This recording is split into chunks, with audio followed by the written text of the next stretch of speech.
Isipin mo, paano kung ang dating pangarap mo na maliit lang na babuyan, ngayon ay may mahigit 70 heads na? Posible ba talagang umasenso sa pagbababuyan kahit nagsimula ka sa gitna ng matinding pagsubok, kakulangan sa pondo, at pagkakasakit ng mga alaga? Magandang araw mga ka-Love Racers! Ako muli ang inyong lingkod, Kuya Love. At nandito tayo ngayon sa Cubay North, Bugasong Antique para sa isa na namang napaka-espesyal na episode ng kwentong ka-Love Racers.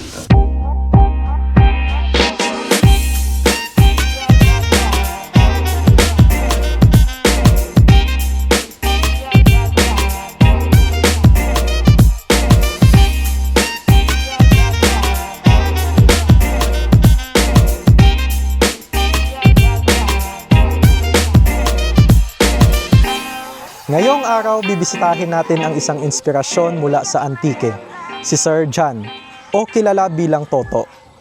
Isang anak at hog racer na piniling sumugal sa industriya ng pagbababoy.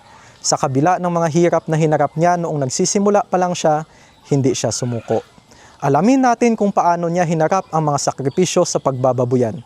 Mga ka-Love Racers, kilalanin natin si Sir John. Sir John, welcome sa kwentong ka-Love Racers. Okay. Para sa ating mga manonood, maaari mo bang ipakilala ang iyong sarili at ang iyong pamilya at paano ka nagsimula sa pag-aalaga ng baboy? Ako gali si John Paul Benson, 20 years old. Residente kang Cubay, Bugasong Antique. Pangarwa ko sa magbrugto.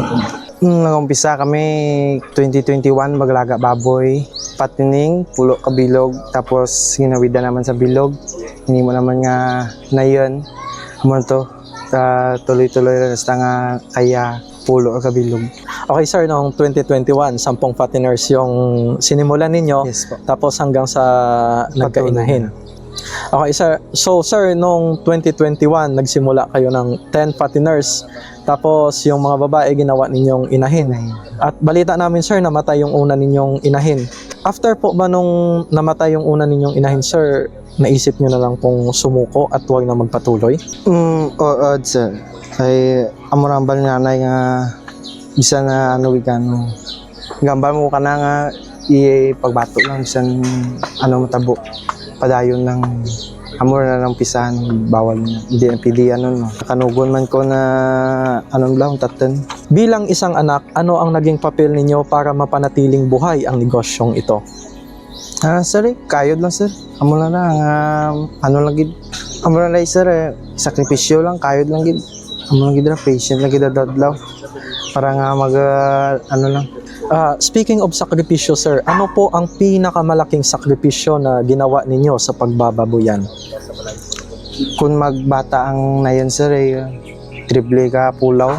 Grabe gid tama. Kailangan gid bantayan budlay mo kun ano ba. Kung babayan may diyan magsa nga gapatay malapakan. Kag magdamo gid sir. Budlay gid kapit pa nga.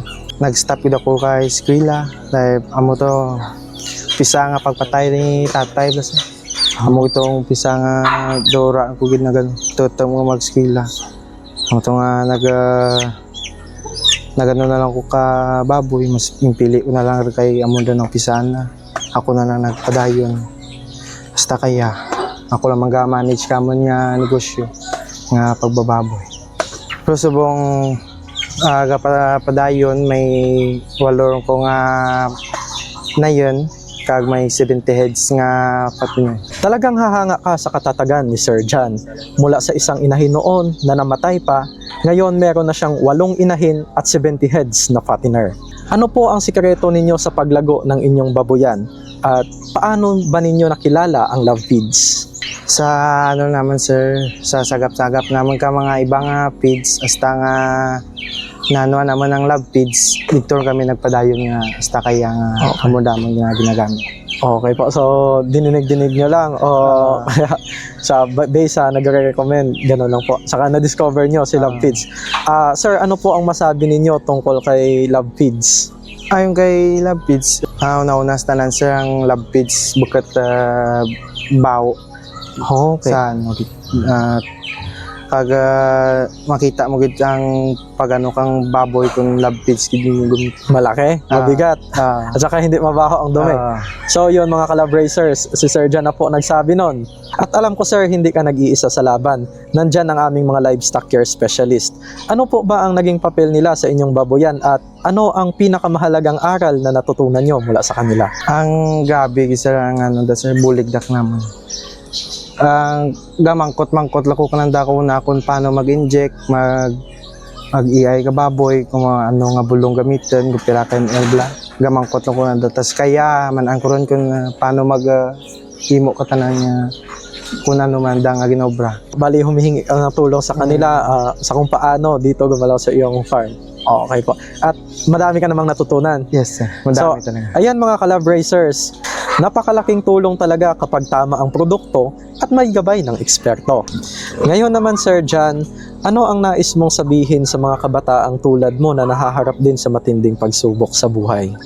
Gaya sir, ang sinabi mo wag lang sumuko, patuloy lang sa kung ano ang nararating sa buhay. Patuloy lang kahit mahirap. Yun naman po ang mahalaga sir, di ba? Kahit di mo na alam kung saan yung patungo mo, basta patuloy lang. Yes. Okay po. Sir Jan, ano naman po ang pangarap ninyo sa inyong babuyan sa mga susunod pang mga taon? Sa akin sir, ano lang i-backyard na ako, kag amon na ako. Madugang lang ko guro pero hindi kita makabahal. Mga ilang sow level po yung gusto nyong targetin sa mga susunod pang taon, sir? Maybe 15 or 20 heads. So, yun po. At sana sa mga susunod na taon, meron na tayo ditong 15 sow level. Yes. Okay po. Isang patunay si Sir Jan na walang pagsubok ang hindi kayang lagpasan basta may sipag, tiwala, at tamang katuwang sa pag-aalaga. Maraming salamat po, sir. Thank you, sir. Kung na-inspire kayo sa kwento ni Sir Jan dito sa Antique, huwag kalimutang i-like at i-share ang video na ito.